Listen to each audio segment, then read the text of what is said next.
MotorWeek is made possible by TireRack.com, RockAuto.com, and State Farm.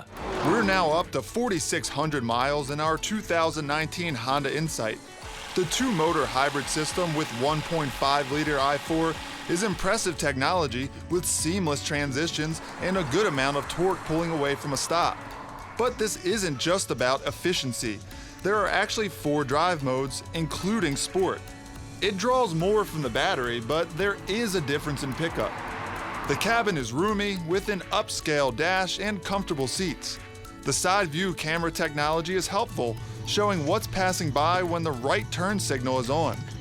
The controls on the center console are pretty intuitive, and Honda's push-button shifter quickly becomes routine, even when someone takes the wheel for the first time. Winter is behind us, and our touring trim suspension handles the remaining potholes with ease. Overall, it has a very solid feel.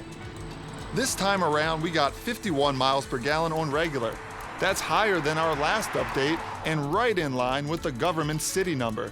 And there's been more local driving and less highway miles recently. Our overall average is now 46.1 miles per gallon. Warmer weather means more road trips around here, so we'll see how those MPGs change.